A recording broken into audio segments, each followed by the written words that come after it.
একজন ইমানদার কত দাম, একজন ইমানদার কত মূল্য।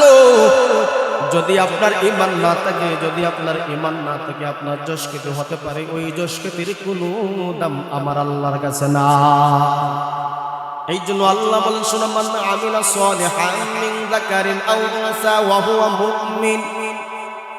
তুমি যদি মুমিন হয়ে ইমানদার বান্দা বান্দি হয়ে আল্লাহর উপর ঈমান এনে, চাই তুমি পুরুষ হও অথবা নারী হও, আমার আল্লাহ বলেন তুমি যদি নেক আমল করতে পারো, আল্লাহ বলেন তোমাদেরকে দুইটা পুরস্কার আমি পুরস্কৃত করব।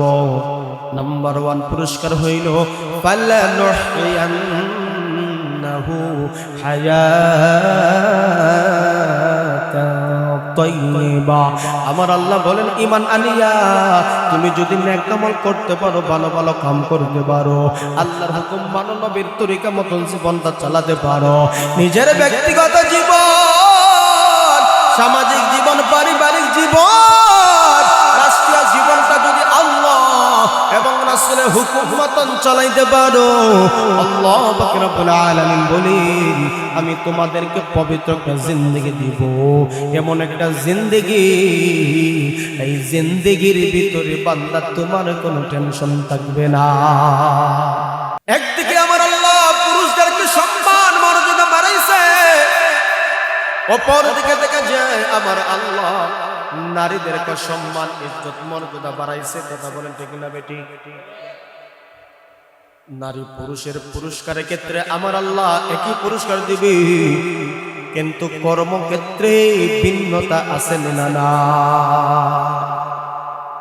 এই জন্য আল্লাহ পাক রব্বুল আলামিন বলেন, মান আমিলা সালিহাম মিন যাকারিন আও উনসা ওয়া হুয়া মুমিন ফালানুহইয়ান্নাহু হায়াতান তাইয়্যিবাহ ওয়ালানাজজিয়ান্নাহুম আজরাহুম বিআহসানি মা কানু ইয়ামালুন। আল্লাহ পাক রব্বুল আলামিন বলেন, নারী পুরুষ কর্মক্ষেত্রে ভিন্নতা যদিও তাকে পুরস্কার সমান। এই আয়াতের ভিতরে আমার আল্লাহ দুইটা পুরস্কার দিবেন। এই দুই পুরস্কার দুইটা শর্ত মানলে আমার আল্লাহ দিবেন। আপনি আমাদের মোবাইলের মধ্যে বিভিন্ন সময় বিভিন্ন অফার আসে, এই অফারগুলো আপনার শর্ত করে দেয়, এত টাকা রিচার্জ করলে এত এমবি ফ্রি পাইবেন। আপনি এমবি ফ্রি দিবেন ঠিক, কিন্তু এত পরিমাণ টাকা আগে ভরতে হবে, রিচার্জ করতে হবে, তার বলে এমবি ফ্রি। আল্লাহ পাক রব্বুল আলামিন বলেন দুইটা পুরস্কার আমি আল্লাহ ঈমানদার বান্দা বান্দীদেরকে দান করব, নারী এবং পুরুষদেরকে দুইটা পুরস্কারে পুরস্কৃত করব। তবে জেনে রেখো, দুইটা পুরস্কার যদি পাইতে হয়, আমাকে আপনাকে নারী এবং পুরুষদেরকে শর্ত মানতে হবে দুইটা। নাম্বার 1, এক নাম্বার শর্ত হইল যদি তাকে তোমার ঈমান, এক নাম্বার হইল যদি তাকে তোমার ঈমান। আর ঈমানদার হবে কারা? আমার আল্লাহ বলেন চাই তোমরা পুরুষ হও অথবা নারী হও, এক নাম্বার শর্ত হলো থাকতে হবে ঈমান। ঈমানদার হবে কারা? পুরুষ হতে পারে অথবা নারী হতে পারে। আল্লাহ পাক রব্বুল আলামিন 2 নম্বর বলেন তোমরা নেক আমল করবা। ঈমানদার নারী পুরুষ আল্লাহর উপর ঈমান এনে 2 নম্বর হলো নেক আমল তোমরা করবা। মহান আল্লাহ পাক রব্বুল আলামিন বলেন আমি তোমাদেরকে দুইটা পুরস্কারে পুরস্কৃত দান করব। সুবহানাল্লাহ।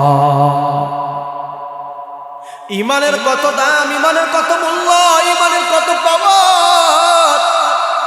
ও মুমিন মুসলমান, জীবনে যদি ঈমান না থাকে, আর যদি কোটি কোটি টাকা থাকে, সম্পদ থাকে, যত যশ খ্যাত থাকে, এর কোনো মূল্য নাই।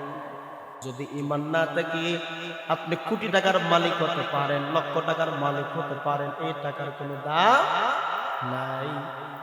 দুনিয়াতে কিছু যশ খেতে পাইবে, এর পরে আর কিছুই। ঈমানবিহীন বান্দা বান্দি দুনিয়াতে সামান্য যশ খেতে আমার আল্লাহ যদিও দেয় দিছে, কিন্তু পরকালে শাস্তি ছাড়া শান্তির কোনো আশা। এই জন্য একটা প্রশ্ন এখানে, ঈমান নাই, ইমান ছাড়া কিছু মানুষ ভালো ভালো কাজ করে, কথা বলেন ঠিক নেই? হিন্দু বলেন, বৌদ্ধ বলেন, খ্রিস্টান বলেন, অসহায় দেখলে সহযোগিতা করে, বিপদে পড়লে টাকা দিয়ে সাহায্য করে, মানুষকে ঘর বানায় দেয়, রাস্তাঘাট বানায় দেয়, প্রতিষ্ঠান বানায় দেয়, এরকম ভালো ভালো কাজ করে কি করে না? কথা বলেন। এই ভালো কাজের ফলাফল আল্লাহ তাকে দুনিয়াতে কল্যাণ দিবে। এই ভালো কাজকে নেক আমল বলা হয় না। নেক আমল হইতে হলে আপনার থাকতে হবে ইমান। ইমান যদি থাকে, ভালো ভালো কাজ করলে এটাকে কল্যাণ বলে না, এটাকে নেক আমল বলে। সুবহানাল্লাহ। তো হিন্দুরাও ভালো ভালো কাজ করে, বৌদ্ধরাও ভালো ভালো কাজ করে। আমি মুসলমান হিসাবে, আমি ইমানদার হিসাবে আল্লাহ এবং রাসূলের কথা হইল, তারা যদি ভালো ভালো কাজ করে আমার আল্লাহ তাদেরকে কল্যাণ দিবে। দুনিয়াতে কল্যাণ হইল, আমার আল্লাহ লক্ষ লক্ষ টাকার মালিকও বানিয়ে দেয়, যশ খ্যাতিও দেয়, মাঝে মাঝে অনেককে নোবেল পুরস্কার, অর্থাৎ তাম দুনিয়ার মধ্যে দামি যে পুরস্কার সেটা হলো নোবেল, তাকেও আমার আল্লাহ দেয়। যেমন একজন নারী ছিলেন ভারতবর্ষে, মাদার তেরেসা, সে বিবাহ বসে নাই মানব জাতির কল্যাণের জন্য, মানব জাতির কল্যাণের জন্য। ওই মহিলা স্বামী গ্রহণ করে নাই, তার জীবন যৌবন মানুষের কল্যাণের কাজে ব্যয় করে দিয়েছে। এই জন্য তাকে মাদার তেরেসাকে নোবেল পুরস্কার দিয়েছেন। এখন প্রশ্ন হইল, সমাজের জন্য, কল্যাণের জন্য এই বান্দি বিবাহ পর্যন্ত বসে নাই, শুধু মানুষের কল্যাণ চাইছে, টাকা পয়সা শক্তি দিয়া এই বান্দি কি কিয়ামতের দিন জান্নাত পাইবে? কথা বলে কেন পাইবে না? ভালো কাজ করলো তো, ভালো কাজ করছে ঠিক আছে, কিন্তু ছিল না তার ঈমান। কথা বল ঠিক? এই জন্য দোস্ত আহবাব, ঈমান যদি না থাকে, ভালো ভালো কাজ যদি করে, ওই ভালো ভালো কাজের ফলাফল আমার আল্লাহ দুনিয়াতে বান্দা বান্দীদেরকে আমার আল্লাহ কল্যাণ কাজ করলে পুরস্কার দিয়া দেয়। অর্থাৎ এই দুনিয়াতে তোমার পুরস্কার শেষ, কিন্তু আখিরাতে তোমার ঈমান না থাকার কারণে চিরস্থায়ী জাহান্নাম। কথা বলেন ঠিক না বেঠি? একজন ঈমানদার কত দাম, একজন ঈমানদার কত মূল্য। যদি আপনার ঈমান না থাকে, যদি আপনার ঈমান না থাকে, আপনার যশকৃত হতে পারে, ওই যশকৃতির কোনো দাম আমার আল্লাহর কাছে না। এই জন্য আল্লাহ বলেন, শুনো, মান আমিলা সালিহান মিন যাকারিন আও উনসা ওয়া হুয়া মুমিন।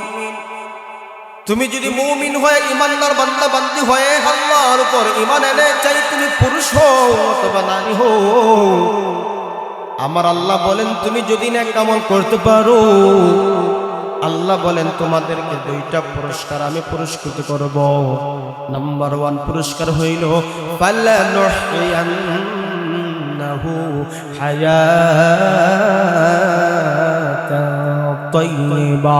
আমার আল্লাহ বলেন ঈমান আনিয়া তুমি যদি নেক আমল করতে পারো, ভালো ভালো কাম করতে পারো, আল্লাহর হুকুম মানো, নবীর তরিকা মতন জীবনটা চালাতে পারো, নিজের ব্যক্তিগত জীবন, সামাজিক জীবন, পারিবারিক জীবন, রাষ্ট্রীয় জীবনটা যদি আল্লাহ এবং রাসূলের হুকুম মতন চালাইতে পারো, আল্লাহ পাক রব্বুল আলামিন বলেন আমি তোমাদেরকে পবিত্র একটা জিন্দেগি দিব। এমন একটা জিন্দেগি, এই জিন্দেগির ভিতরে বান্দা তোমার কোনো টেনশন থাকবে না। নারী পুরুষের কর্মক্ষেত্র ভিন্ন, ফলাফল সমান। সুবহানাল্লাহ। আল্লাহ নবী মায়ার নবী বলেন, যুবকরা যখন জিহাদের ময়দানে গলা কাটাইয়া শহীদ হয়, নবী বলেন যারা শহীদ হবে বিনা হিসাবে আমার আল্লাহ জান্নাতে পাঠায় দিবে। একজন মুমিন মুসলমানের অন্তরে যদি শহীদের তামান্না না থাকে, হাদিস শরীফে রাসূল বলেন তার ভিতরে মুনাফিকের লক্ষণ আছে। নাউযুবিল্লাহ। প্রত্যেকটা মুমিন মুসলমান নর-নারীর ভিতরে ঈমানি চেতনা, ঈমানি প্রেরণা এবং আল্লাহর দ্বীন কায়েমের জন্য যদি লড়াই হয়, লড়াই হতে হবে, সংগ্রাম হয়, সংগ্রাম হবে, জিহাদের পরিস্থিতি আসলে জিহাদ হবে বাতিলের বিরুদ্ধে। জিহাদ প্রেরণা থাকতে হবে, শহীদের তামান্না থাকতে হবে। যুবকরা গলা কাটাইল, বৃদ্ধ বাবাজিরা রক্ত জড়াইল, শহীদ হইল, রাসূল বলেন ফলাফল হইল আল্লাহ তাআলা তাকে বিনা হিসাবে জান্নাতের মেহমান বানায় দিবেন। একটা জোরে বলেন না, বিনা হিসাবে জান্নাতে যেতে চাই? কথা কয় না, আরো জোরে বলেন, যেতে চাই কি চাই না?